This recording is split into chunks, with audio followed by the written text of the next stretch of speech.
Good thoughts, good words, good deeds. This is the path of Asha, the path of truth and cosmic order.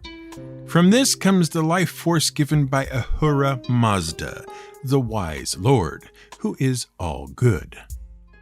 He stands in opposition to falsehood, deceit, and the lies spread by Druj. By following the path of Asha, one can become a master of it, an Ashavan, and bring happiness into the world, helping in the fight against Druj.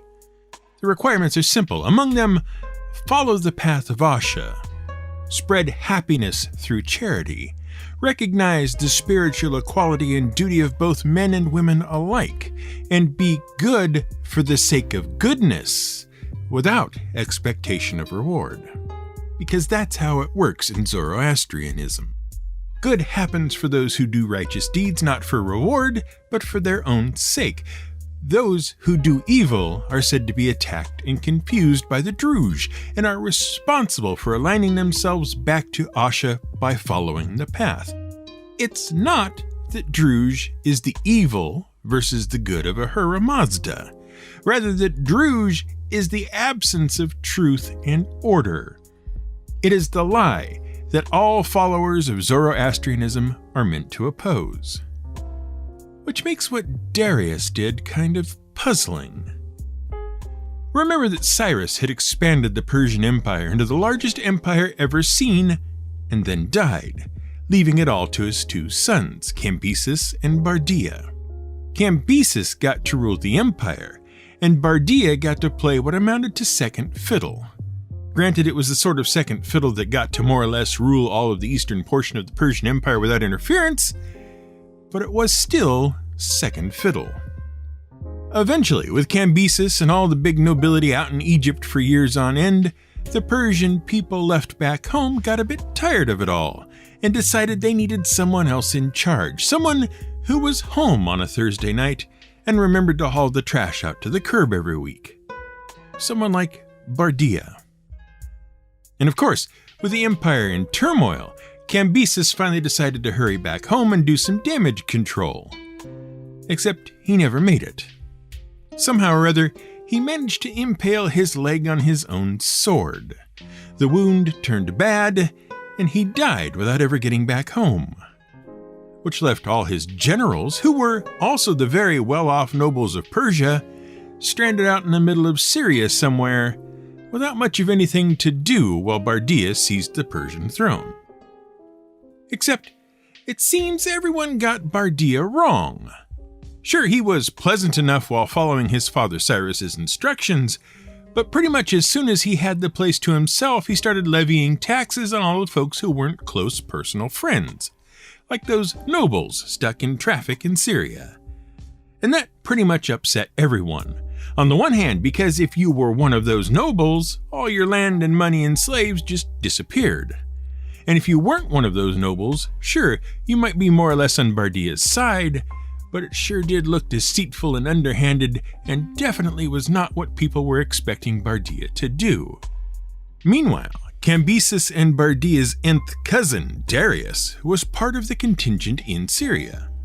And he'd been keeping a weather eye on things both in the field and back home in Persia. And Darius was one of those people who likes to get more than just the weather reports. He likes to know things that others don't, not just in that word-a-day calendar sort of way, where each new word gets shoehorned into every conversation whether it belongs there or not, but in that way where each bit of info gets connected up to every other bit of info so that a picture starts to form of what's really going on where. Because what he was going to do with that information is important, and it's going to surprise nearly everyone in and out of Persia when he uses it. And you'll never be quite able to prove that he was the driving force behind everything that happened, and not just the lucky beneficiary of things like accidental leg stabbings and imposters on the throne. This is GM Word of the Week, and I'm Fiddleback. You don't just lightly kill off a second king in the space of a year and expect to maintain stability. Darius knew this, and in spite of how much everyone seemed to want to be rid of Bardia, the prudent course was to ensure that as few people as possible knew what was really going on. Now, perhaps, as additional insurance when the time came, it should look as if what was about to happen was someone else's idea entirely. Say, some guy named Otanis, who, aside from being wealthy and influential, also had designs on the throne of Persia all his own. Let him organize 7 conspirators, all with the aim of eliminating Bardia. Let him put himself forward as the natural successor, and let him carry on that way a bit. Just long enough to convince anyone who might look that it was all his plan. But then maybe, just quietly, put a bug in his ear about how the king's cousin was probably in line as well, and how the king's cousin certainly had as much, if not more, of a claim to said throne. And look, he just happens to be related to someone else you've got in the conspiracy already anyway. Oh, and look, here's Artaphernus, Darius's brother. And he looks ready to throw all his support behind Darius at a moment's notice. I wonder if we shouldn't just reconsider who we try to put on the throne. What do you think, Otanis? Well, since practically half the group of 7 conspirators was on his side anyway, little of Darius's effort was needed to have things pretty much his own way, especially since Otanis kept counseling everyone to go slowly and carefully and bide their time waiting for the perfect moment. Darius, on the other hand, advocated for a swift, decisive strike before the conspiracy could be uncovered and the new king warned. So back to Persia the conspirators rode, looking for King Bardia. Well, looking is perhaps too strong a word for what they were doing. They didn't have to do much looking at all, because they knew more or less exactly where the king would be. Remember that the main Persian capital of Pasargadae was located in the southern climes of the Persian Empire, which meant that during the summer it was unbearably hot. Fortunately, the Median emperor, Astyages, had set up Ecbatana in the Zagros Mountains, which in the summer was pleasantly cool. We talked about it in our episode on the Medes. Well, the year was heading into autumn when the conspirators set out, which meant that the emperor and all his court would be on their way back to Pasargadae from Ecbatana. All Darius and company had to do was figure out how far along Bardia was and meet him on the road. So off they went along the Khorasan highway. By September, they were at the borders of Media at the foot of the Zagros Mountains, waiting for the king to come down and meet them.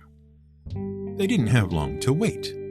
Merchants and travelers along the way confirmed that the king was coming, and soon various royal outriders and members of the court were appearing on the highway, hastily making their way back to the heart of the empire to prepare the way for the king.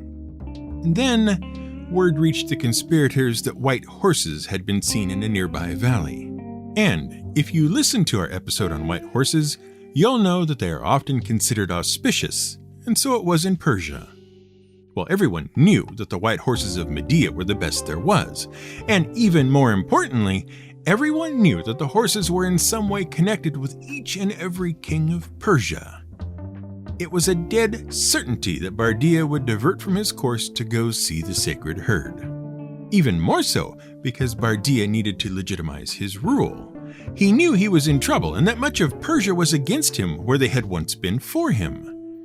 If he could be seen in commune with the horses and could get the magi who were already in contact with the herd to speak favorably about his future as ruler, it would all but seal the deal on his reign. So on the night of September 29th, 522 BCE, Bardia and his retinue pulled into Sikyavatish, a nearby fort, in preparation to meet the herd. Which is where the conspirators found him, took him by surprise, and, it was said, where Artaphernus killed the king. And you know, it all seems a bit sneaky and underhanded, doesn't it? Would you get away with calling any of that good thoughts, good words, and good deeds? Did it seem like the sort of thing Ahura Mazda asked of his people in combating Druj? No, not really. If anything, it all seemed exactly like something someone lost to the lie would come up with. Which was a problem. You couldn't just assassinate a king like that and then claim the throne. Which means, we expect, that it was probably a good thing it wasn't the king they had killed. No. See, the king died a long time ago. A jealous Cambyses had years before become overcome with jealousy. He was clearly just as savage as everyone thought he was, and he had Bardia murdered and replaced. And not just any old replacement, but a foul necromancer, a magus, had taken his place and his form, fooling all Bardia's friends and family. Why, were it not for one of Bardia's unsuspecting wives casually running her fingers through the impostor's hair one night and finding him bereft of ears, the conspiracy might never have been uncovered. Had she not spoken to her father about the discovery, and he in turn told the conspirators, this magus, whose name was apparently Gaumata, would have succeeded in taking the entire empire. And no wonder he'd been taken at the fort near the White Horses, for there too were all the other magi. It was a well-known spot for them. This is all, of course, lies. To you and us, transparently, patently false lies. Terrible lies that no one would ever believe in these modern, better-educated times. But we often fool ourselves into believing we're far more sophisticated than those who came before, that we can see through the falsehoods and, dare we use the term, fake news, presented to us on a daily basis, no matter what side you're on. But really, we're far more basic than that.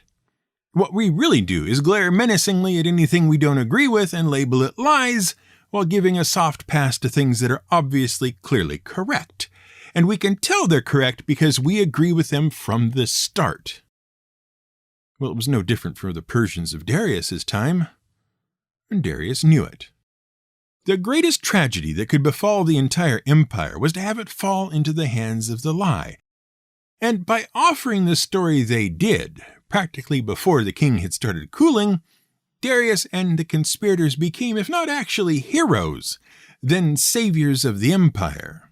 They secured it for Ahura Mazda, for Asha, for truth and cosmic order. And it didn't matter that the story they told was unbelievable on the face of it, that it was just an excuse to cover what they had really done. By telling it, they made it possible for their fellow Persians and Medes and everyone else in the empire to accept that what had been done had to be done, that there was no other course to take. By killing Bardia, Darius and his fellows had restored the universe to its rightful path and preserved the order of the Persian kingdom. Still, Darius's position was precarious. What he needed was a way to convince even those who doubted that he was the obvious and rightful successor to the throne. And this he did by further wrapping himself in the teachings of Zoroaster. He made sacrifices to Ahura Mazda in the traditional locations of both the Medes and the Persians. He drew parallels between he and his 6 cohorts and Ahura Mazda's 6 beneficent immortals who issued forth from the Lord of Wisdom himself. In this way and others, Darius worked to show that not only was he a servant of the truth, but he was also the representative of Ahura Mazda on earth. Darius was, according to Darius, the chosen one. Not only was his claim on the throne hereditary, not only could he claim it by right of leading the conspiracy, but the throne was his by divine right as well. But still, Darius's position teetered on the edge of a knife. Any mistake could be his last. And frankly, opportunities for mistakes were rife. Within days of returning to Pasargadae and being officially crowned as king, Darius's empire was mostly in revolt. He returned to Ecbatana and there found that support for Bardia was still strong. Revolts in Elam and Babylon broke out, and Darius, looking to the security of the empire, headed to Babylon first. It was a jewel not to be lost. When Cyrus had conquered it just 17 years before, he had, as he had always done, left it largely to its own devices once it was secured as part of the Persian Empire. It pleased the Babylonians to think of this as a temporary situation, and with the divisiveness over Bardia's death, it seemed that temporary ended now. Pushing rapidly into Mesopotamia, Darius met the Babylonian army in December of 522 BCE and routed it. 6 days later, he wiped it out entirely and pushed on to Babylon. What he found there was no surprise, not to Darius at least. As we said, he liked information.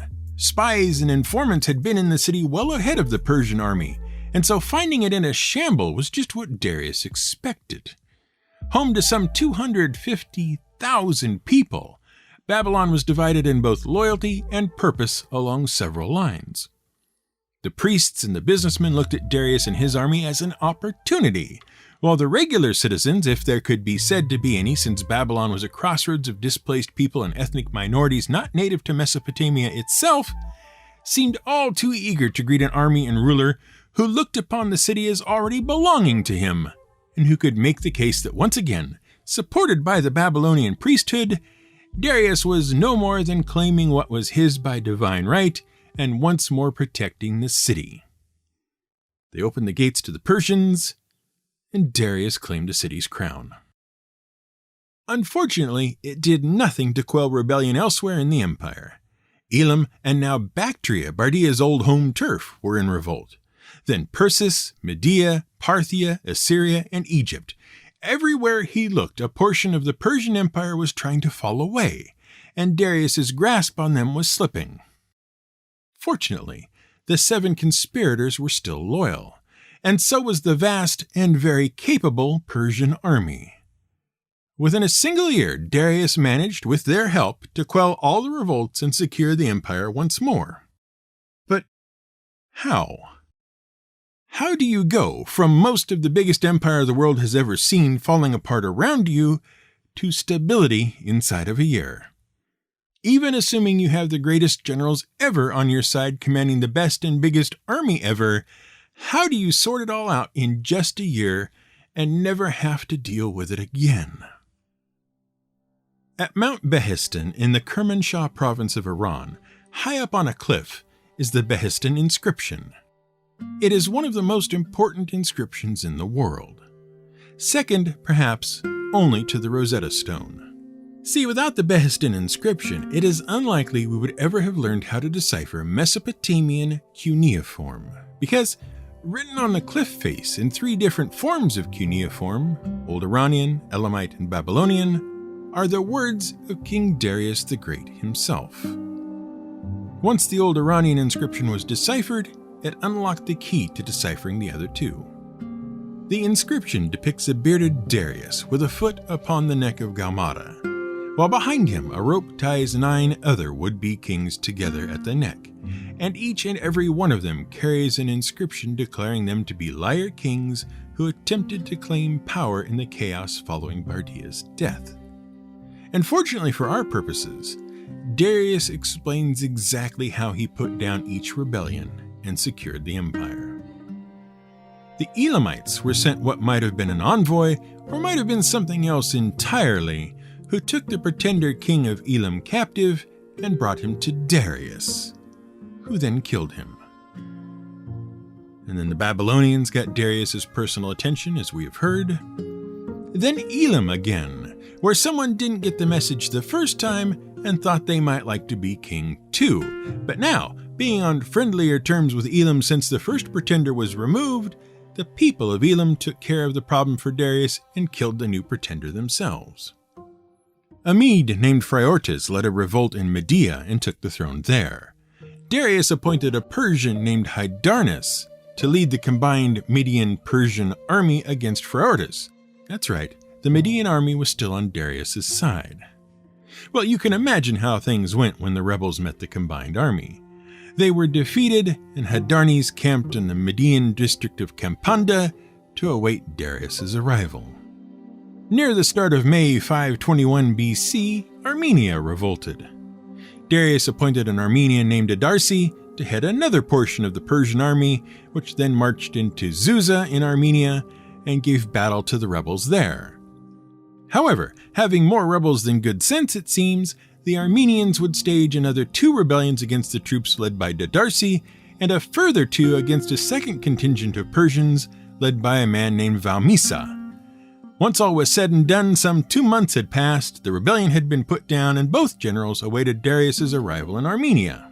Having finally untangled himself in Babylon, Darius headed to Media, where he met up with his waiting army against Pherortes. There, they fought Pherortes' troops again, finally captured the man, and then, well, in Darius's words, I cut off his nose, his ears, and his tongue. I put out one eye, and he was kept in fetters at my palace entrance, and all the people beheld him. Then did I crucify him in Ecbatana, and the men who were his foremost followers, those at Ecbatana within the fortress, I flayed and hung out their hides, stuffed with straw. Hot on the heels of that result, a Sigardian called Tritontechimes revolted and claimed the throne of Sigardia. A Persian contingent was sent, and by now the expected result occurred. Tritontechimes got the same treatment as Pherortes. And at this point, even Darius is getting a little tired of telling the story of these revolts and opts for the Reader's Digest version for much of the rest of the history. The Parthians and the Hyrcanians revolt, aligning themselves with Pherortes, and he puts them down. Someone named Frata in the province of Margiana revolts, and down they go. Then someone named Vayazdada causes an entire Persian district to revolt by claiming to be yet another son of Cyrus named Smerdis. Darius's appointed general wipes out the impostor's army, chases the man across parts of Persia, and crucifies him when he's caught, along with his followers. But not before this Smerdis alike stirs up trouble elsewhere in Persia by sending a man off to harass the governor of Arachosia, which, as you might expect, did not go over well. So off goes the Persian army, which wins all the battles and kills the fellow and his followers. And then, as if all this wasn't enough, back to Babylon goes Darius because they're revolting again. This time the rebellion is led by an Armenian claiming to be, and this would be the third or fourth such claimant if you're keeping score at home, Nebuchadnezzar. Well, another bit of the army is sent to deal with it. They win, and the pretender and all his cronies are crucified right in Babylon itself. And that is how you hold an empire together when it's coming apart around your ears. In 1 year. The very first year of your rule. Still don't quite see how the trick was done? Well, remember how we started. Remember the god Ahura Mazda, he who is truth and cosmic order. And remember that lies come from Druj and that man has no better goal in life than to assure the spread of truth and order. And naturally, all these kings that claimed to be the rulers of all these little places? Well, they weren't, were they? Because Darius had taken the Persian throne, which meant he and not they were the rightful ruler of everything that had been in the Persian Empire, which meant they were telling lies. They had lost the path and fallen victim to Druj, and so Darius explained, very carefully, in each entry on each supposed king. They spread lies. And rebellion? Well, hardly anything was less orderly than a rebellion. And Darius, being emperor and all, simply by the grace of Ahura Mazda, had a duty to prevent disorder and lies. It was practically a Zoroastrian commandment. Bring truth and order wherever you can. And of course, Darius remembered to thank Ahura Mazda every step of the way for providing the means of victory over the servants of Druj. Good thoughts, good words, good deeds. This is the path of Asha, the path of truth and cosmic order. From this comes the life force given by Ahura Mazda, the wise Lord, who is all good. He stands in opposition to falsehood, deceit, and the lies spread by Druj.